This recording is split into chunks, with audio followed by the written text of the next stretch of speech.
It is my honor and privilege to be joined today by a U.S. Army retired staff sergeant who served 3 tours in Iraq and is also a Purple Heart recipient. And very soon he will be representing Team USA in the Winter Paralympics.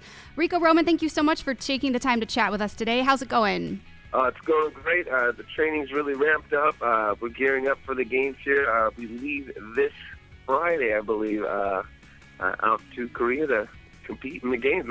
We're just ready to go. I can imagine. Now, Rico, I want to get to the Paralympics and your Milk Life partnership. But first, I want to talk about how you got here. To give people a quick little backstory, like I said, you served 9 years as an Army Staff Sergeant. You spent 3 tours in Iraq. And in 2007, your Humvee was hit by an IED, causing some serious damage to both of your legs that required 6 extensive surgeries. Now, doctors were able to save your legs. However, because of the extreme pain and mobility issues that you suffered, you actually decided to amputate your left leg. I can't imagine what goes into having to make that kind of decision. Is it something that you struggled with? How do you make such a life-altering choice? It was a really tough decision. I mean, we did try to save it for a whole year. There were plates, metal plates in my leg, bolts and screws.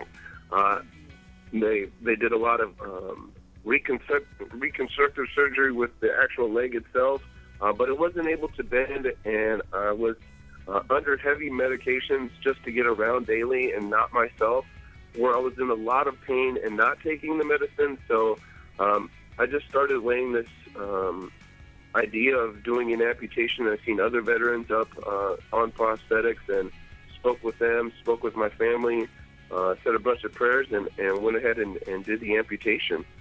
Okay, so flash forward to a year later, and you're introduced to sled hockey through Operation Comfort, and you were like, no way, right? Like, hockey was something you never paid attention to or cared for? Yes, I didn't.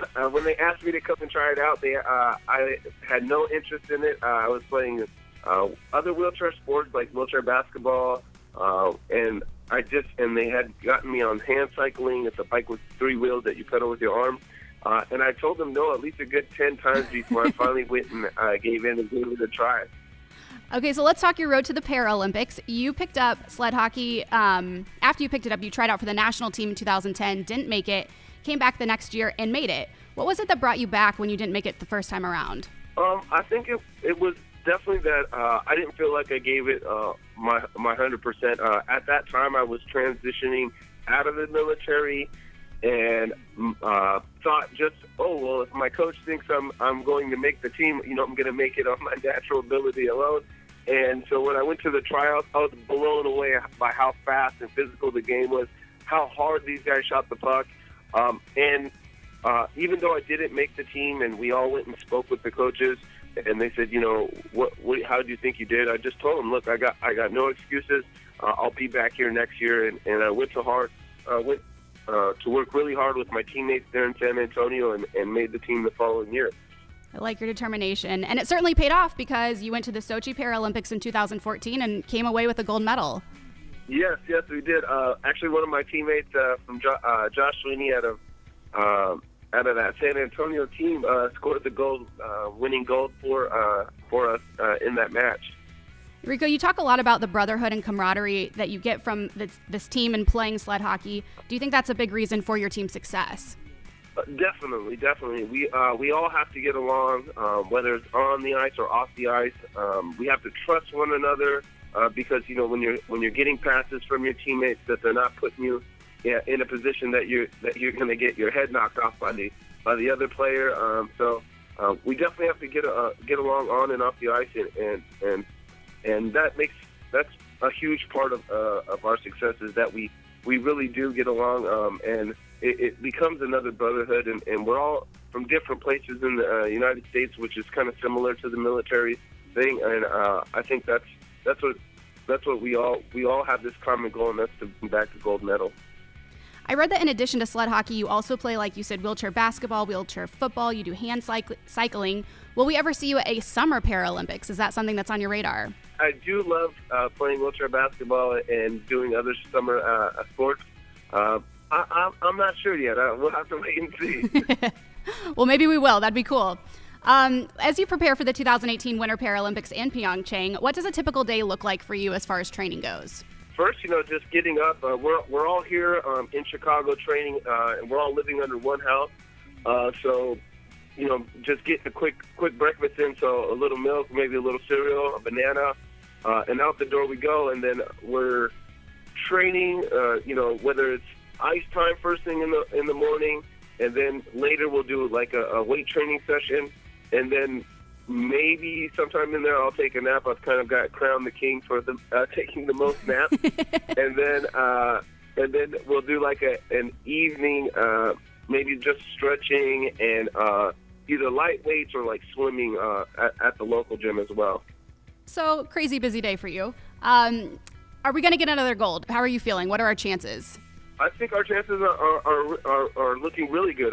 We've had a great season so far, and we're looking not just to be in that gold medal match and to give it everything we've got as a team. Awesome. Okay, so let's talk your Milk Life partnership. Milk and Milk Life campaign are official sponsors of Team USA and the U.S. Olympic Committee. Tell us about the work you do with them. It's just been great. I mean, going around and talking about milk and how I grew up on milk. My mom always made sure it was on the table for me, and it's an easy way for me to get protein and keep it in my diet. With us banging around on the ice, it's important to have that in my diet, and I trust it. So easy for me to have it. And now as a father, I make sure I have it on the table for my children. And it's so cool because I've got two of my other athletes on my team that are also sponsored by Milk, Steve Cash and Kevin McKee. And so, and also that Chrissy Yamaguchi is a part of Team Milk. So it's really cool and just to be a part of it all. You're in good company.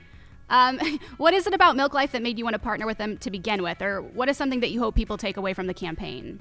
That milk's good for you. 9 out of 10 Paralympic and Olympic athletes trust in milk. Like I said, it's in my diet. I always make sure to drink it in the morning or in the afternoon. I mean, when they do let us get maybe a little downtime or a little a cheat day and then have a little cookie or something, you definitely got to have your milk with it. So, just that we trust it. I'm with you there. All right, we got a few more questions before we go today. As I mentioned before, you are a Purple Heart recipient, and you also have a Paralympic gold medal. I mean, both are incredible honors for very different reasons. Does one hold more meaning or value to you than the other? Is there one that you're more proud of, or do they both hold an equally special meaning to you? I feel like they're very different. When I joined the military, I didn't join me personally to ever want to receive a Purple Heart. Mm-hmm. And now that I have one, I'm just happy to be alive and just to be able to continue my life. And and the gold medal, I mean, something special that I got to share with my family in the world. And I want to do that again. I want that chance to be able to show my family and everybody out there that supported us that we can hopefully bring back another gold medal. Absolutely. Well, Rico, just reading about you and hearing your story and even talking with you today, it's clear that you embody that military spirit, always pressing on with determination and strength, which I'm sure is harder some days than others. But what's next for you? Because you've proven over and over again that nothing can stand in your way. So what are you going to surprise us with next? Well, I know we've got, I've moved back to Portland, Oregon. That's where I grew up, and I'm so happy to be back there. And they've started a sled hockey team there, thanks to one of my good teammates, Josh Sweeney, that was on this Paralympic team back in 2014. I really want to help him establish a really good team there and help with coaching there. And any way and anyhow I can get involved with the Portland, Oregon adaptive sports there as well. Very cool. Taking your talents to Portland. I like it. Well, Rico, it was truly an honor to talk with you today. I want to wish you all the best as you head into Pyeongchang. Go get us another gold. Thank you for your time today. Thank you for your service and representing our country so well, both in the military and the Paralympics. And please know that we're all rooting for you. Thank you so much. And again, if anybody wants to find out more information on the milklife.com/Team USA. Thank you guys so much. Thank you.